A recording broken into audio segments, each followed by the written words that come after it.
Okay, I'm going to, I believe I'm live.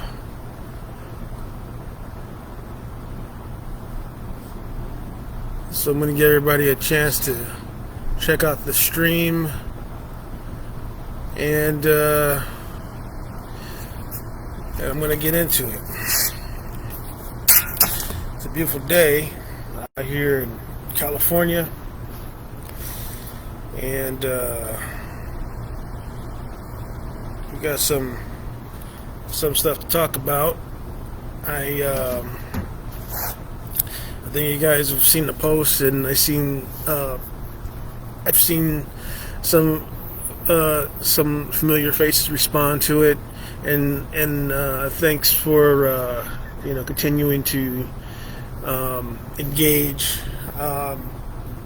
A lot of you know that I have a tendency to post a meme or two related to this, but at some point I decided that there needs to be a conversation, and that as for the last show that I did, let me go back. So as you know, last year, let's see, so we're 2023 right now, so 2022 was the first year I got into the local 728 as a set lighting technician. I spent that entire year working on movies, working on television. I did, I did a lot. I did various jobs. I operated overnight condors. I did rigging, both on stages, on sound stages, and on location. So for that period of time, I decided, that sort of was a time that I would use to hone my set lighting skills, and just kind of overall get to know the little ins and outs of the job. And so pretty much it was a time where I would consider me learning to be a set lighting technician, and it was great, being in the union. I also still had other jobs I worked. Side note, I'm also work as a security guard for Warner Brothers, and I've also been working as a security guard for the SoFi Stadium over in Inglewood, and so so like I say, I've been doing those two jobs.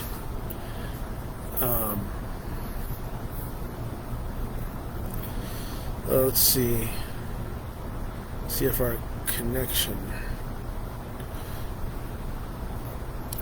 So as I said, I have been working as a set lighting technician, and prior to that, in 2021, I worked on a film called Nope, which was Jordan Peele's third film, and that was a very pivotal movie. Certainly a movie that has been really important for my career, because it was already, to work for Jordan Peele is already, everybody wants to work for Jordan Peele. That experience was, it was a great experience. It definitely supercharged, my career, and definitely allowed me to, learn what it was like to work on a set, because I don't think to that point I worked in a lot of student films, and I worked, a lot of AFI, but never on that scale. Like, like the catering was magnificent. It was like 5-star catering every night, every day,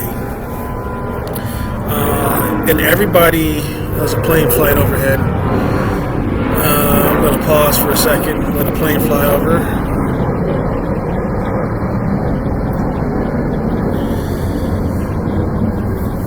That's better. So now, what was I saying? So I was saying that at the time, everybody on that movie set was the best of. They're really good at their job. Like everybody from the first AD, I'm gonna scoot up a little bit. So the first AD was really, really, really amazing. I've never seen the first AD like I did on that film. People were organized. Hoyte van Hoytema, the cinematographer, was this great cinematographer who worked on a lot of really cool Christopher Nolan movies.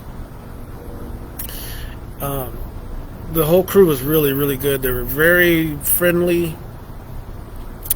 They definitely were very supportive. Excuse me. So, let's see. So yeah, the crew of note was really good, and then there was the gaffer.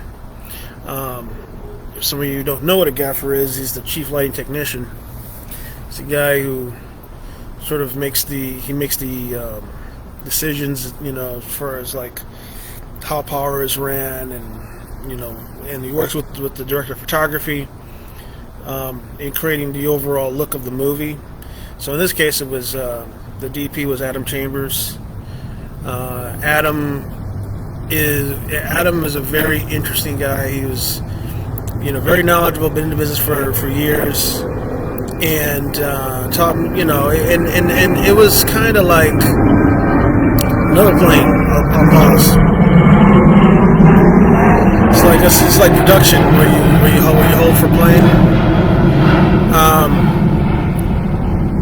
All right, so Adam Chambers was really interesting in that, he just kind of did his thing, and and I worked with his crew, and so I kind of learned the basics of various lights and cables, and how do you move on the set, how do you anticipate things, how do you break things down, like when we are in the middle of a shot,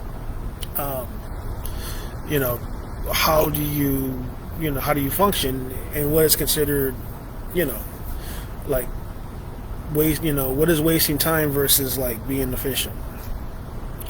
So this went on, for months, and for the most part, yeah, it was a tough gig, I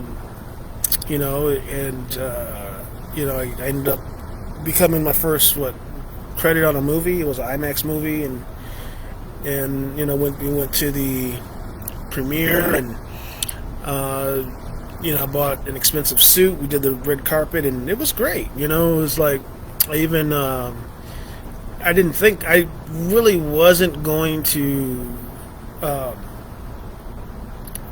I wasn't trying to have any articles or anything, but I felt like being a part of this program, I felt like it was my duty to kind of let other people know, what the secret sauce is, or how I got the gig, in order to kind of help other people, because I, revealed, I just kind of put it out there as a press release,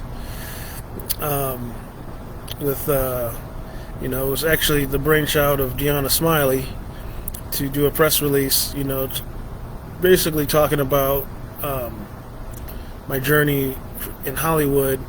How did because at one point I was, I was homeless, I didn't have a place to, it was definitely it was easy to quit and give up and move back to Michigan, and sort of, went back to sort of having home court advantage, but instead, I stuck with it. And so I didn't think that something like that would get attention, or anybody would even care. But to my surprise, it got picked up by various news outlets. It's out there. It's a very I won't get into it, but it's a very the story behind before I got to the opportunity to work for Nope is just it was a lot. It was a lot of just hustling and hard work, and I just at least wanted to leave a blueprint for somebody who is trying to work for Jordan Peele, and just how do you do that? Because in so many instances, people get into this business and they think that there are a lot of overnight successes when there isn't. But I do want to get out what I want to say is regarding what motivated me is like the same person who I just talked to was like, you're not, you used to do stuff, She was like, yeah, you used to like do podcasts and you haven't done anything. And so I kind of got my wheels turning, because the thing is, like, I've been working on projects. I've been, working on a documentary, but it's like I'm a person where, like, I prefer to have the thing kind of already in motion or finished before I announce anything I do. And then I feel like, having worked at things at a certain level, like in terms of television and film, I know that there needs to be a certain level of quality in terms of production value, that I feel like when you go to like show people or try to start a career, I think one of the hurdles is definitely equipment, budgets. I'm gonna go for this airplane.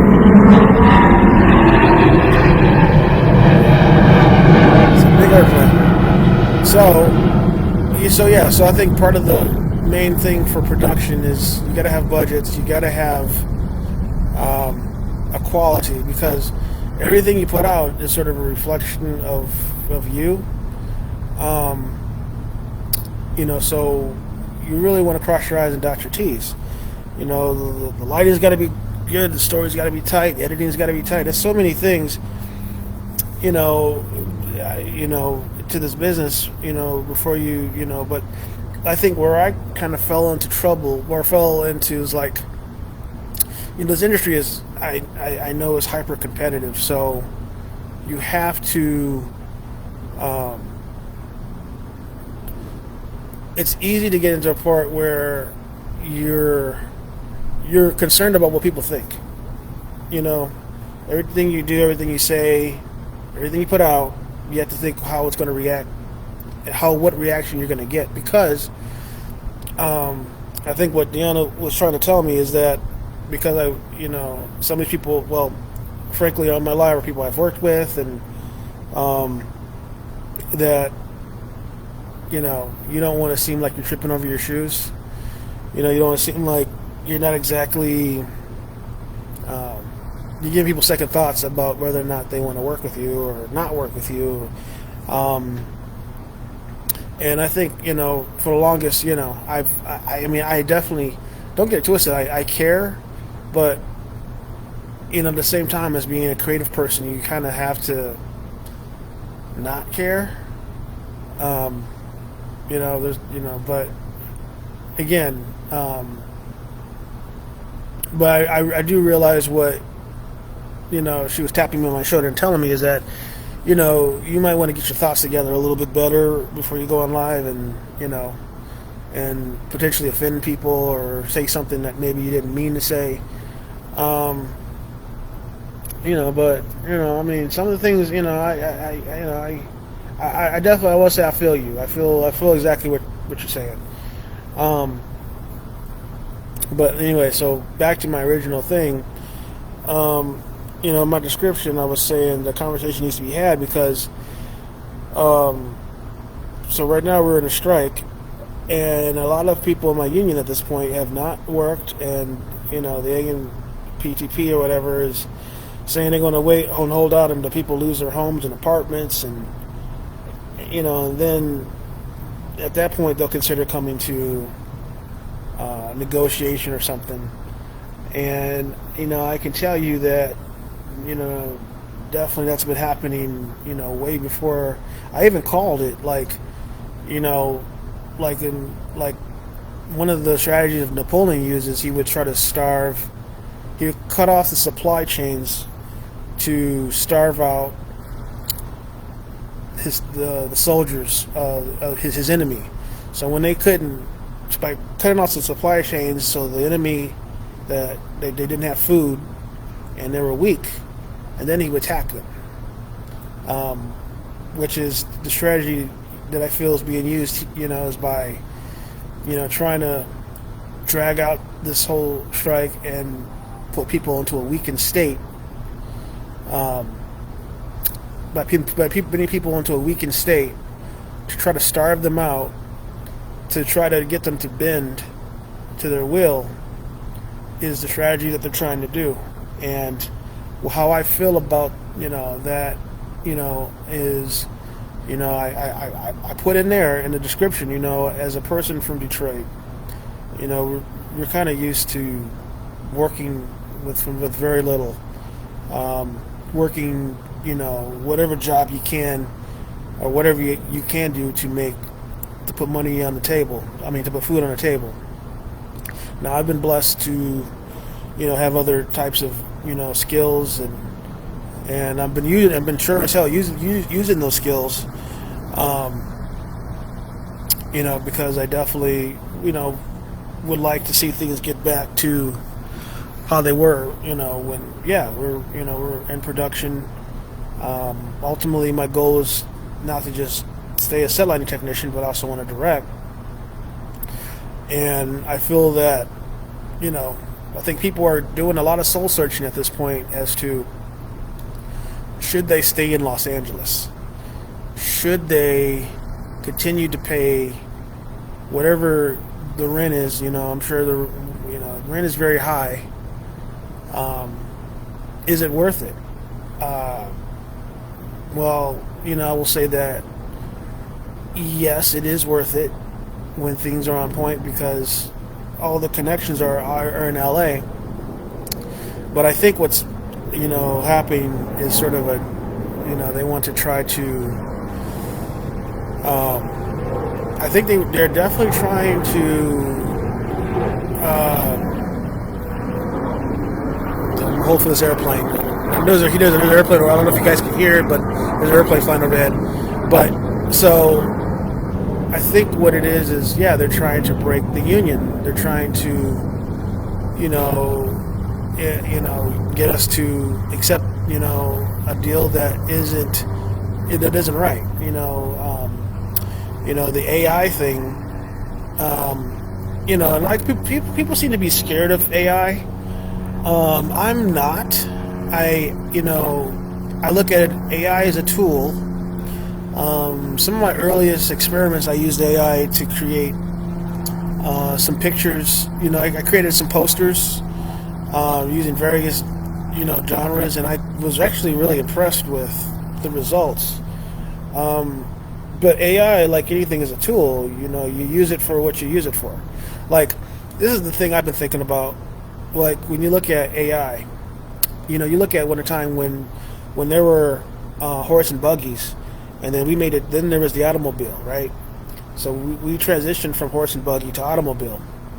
Now, there are people who were proponents that they think that horses was a good thing, that automobiles wasn't such a good idea, and they fought against it. But you look at the pros and cons. It's like horses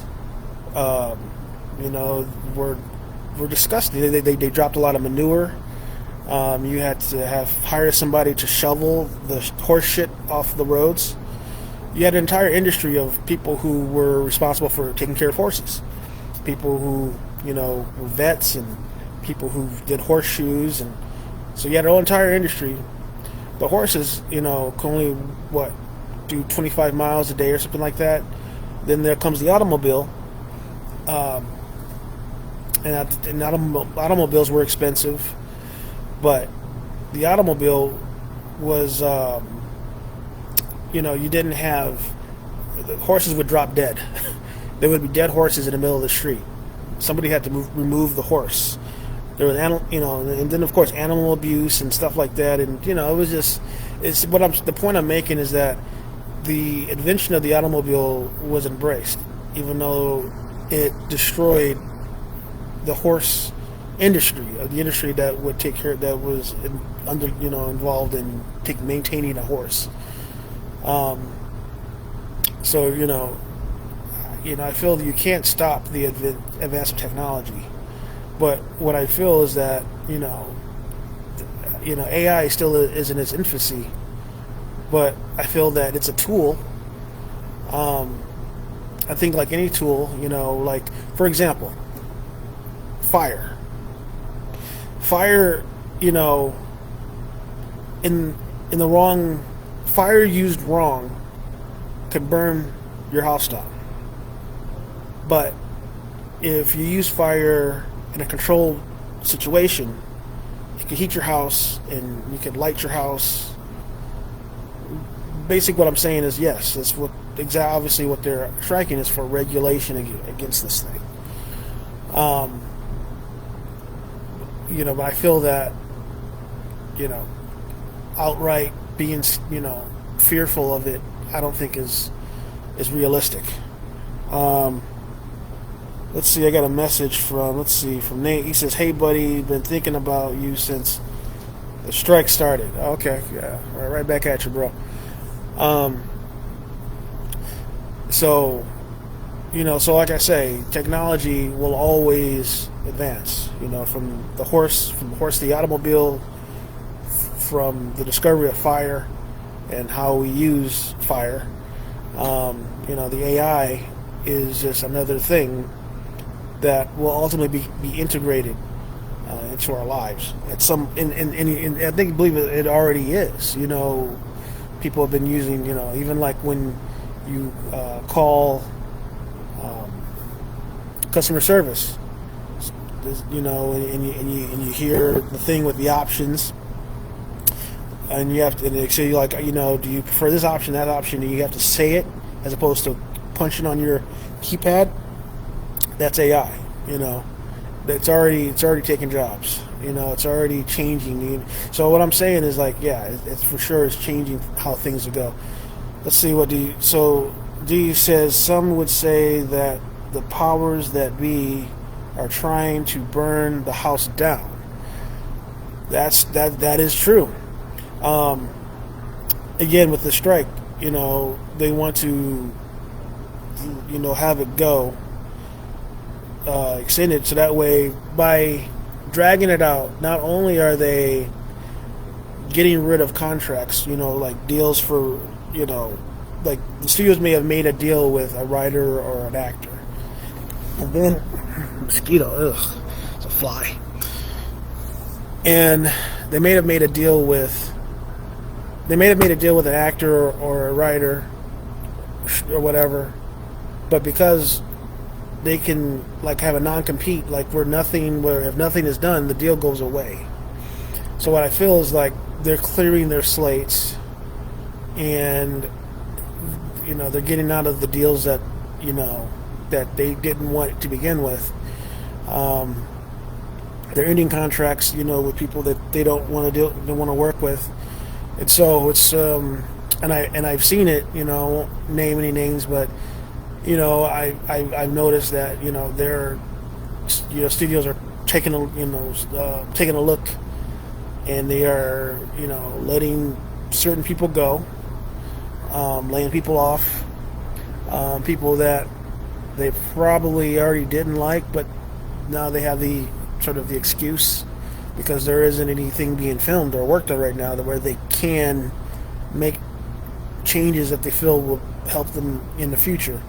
So, so like I say, trying to get, these billion-dollar corporations to, with access to, when they're making content overseas, which I, fear that might be what they turn to, is they'll just try to exploit labor overseas if they can't get their way. It's just, that's just business, and that's just, unfortunately, they're about making money and cutting out, the middleman.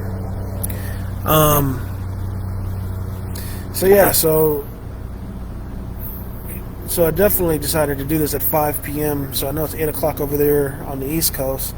So if there's anybody out there who has questions, or let me know. Because I see where this is like, I've already talked almost 48 minutes. So if anybody has any questions, let me know. And so, like I say, I'm going to be popping up on this thing. I'm also on Instagram, so also follow me on Instagram. So at this, I'm going to be doing impromptu. I'm going to be doing more discussions about, sort of the state of the industry, but me personally, as I'm affected, is like, as I'm personally affected by this, is like, I don't have the option of doing what I like to do. Right now, I'm in a position of doing what I have to do,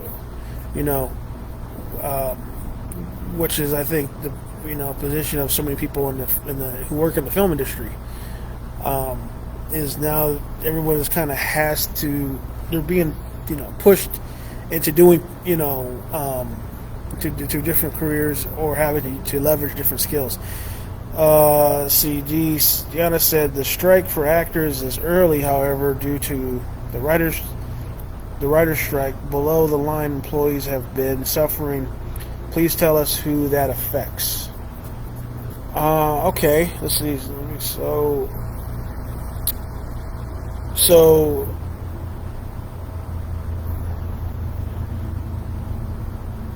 So who that affects? Below the line are people. So for those of you who are not familiar, there's above the line and below the line. Below the line, above the line are like people who get paid the big bucks, who you may have probably heard of, or the actors, the directors, the producers. Below the line are the people who are the crew positions, the PAs, the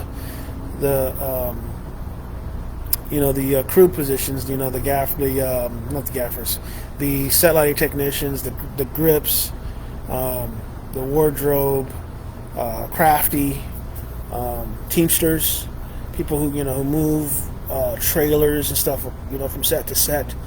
Now, how those people are affected, because there is no filming of any kind right now. A lot of those people,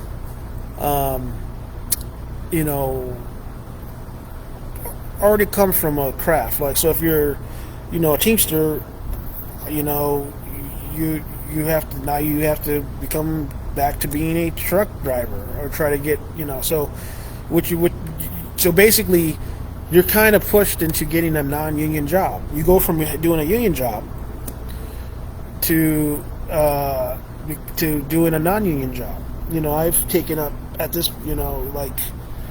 I've taken up, jobs that don't have, because you need to make ends meet, and that's sort of the antithesis of being in a union, is, so people can't cheat you any type of way, or, play,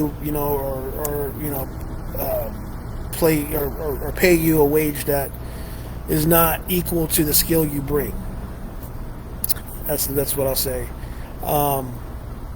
So, definitely, I will say that a lot of people are entering a job market where that's already been tough. But on top of that, there's all these unemployed, IA workers who are competing, in this whole pool, and people are, some people are trying to do Uber, and even I hear there's a waiting list to get your, whatever credentials there are to get on to become Uber. People are doing DoorDash. So every first of the month, everyone, if you're either paying, you're paying a rent, or you're paying a mortgage, That's a lot of money that you have to come up with every month. You still have the bills are still going to be still come. You know, while while we're in the middle of a strike. As much as I haven't been able to go down and offer support, by going down there and striking with everybody, because I mean, at the point I've been busy, working myself, working various jobs. I support them, and I know why they're doing, that, but I just feel like, that there are certain, as people who are trying to make a living from day to day, it feels like, those voices are in the suffering, as being largely, I wouldn't say muted, but people are really going through it right now. People who are used to working on television and making some type of living, and when you take that from them and they're unable to make, they're unable to make their wages, or pay their union dues. It's definitely it's a hardship that people are really making difficult choices. And another thing besides the below the line, there are these rental houses, these prop houses, these there are places where you can rent camera equipment, you can rent video equipment, whatever, what have you. Huge industries, huge buildings, parking lots, for the transport vehicles that are rented. They're all full of vehicles. These are properties that aren't making a dime right now. So the long this drags out, and you have these places that aren't able to pay their rent or pay their employees. They have to lay off their employees. I feel that the longer this goes on, it's already a mess, but it's going to be it's going to be more of a catastrophe the more people they let it go. Because these companies that have spent years creating the infrastructure to support the movie business, they're going to have to sell off their assets. They're going to have to sell off their stuff, and so there's sort of, I guess, a great reset that's happening with companies that are being affected. And these aren't people who are in the union or anything, but they support the union. I feel for all of them. Like Crafty, a lot of the people have built, they have craft services, and they have budgets and stuff like that to make sure the crew is well fed, and there's no work for them. So it's definitely having an effect of choking people out.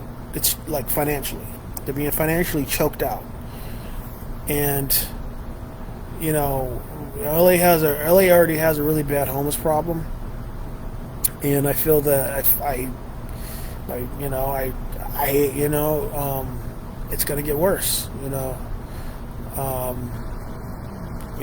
It's rent, rents or whatever is due every single month, and every single month, you have to think that, and then the cost of food.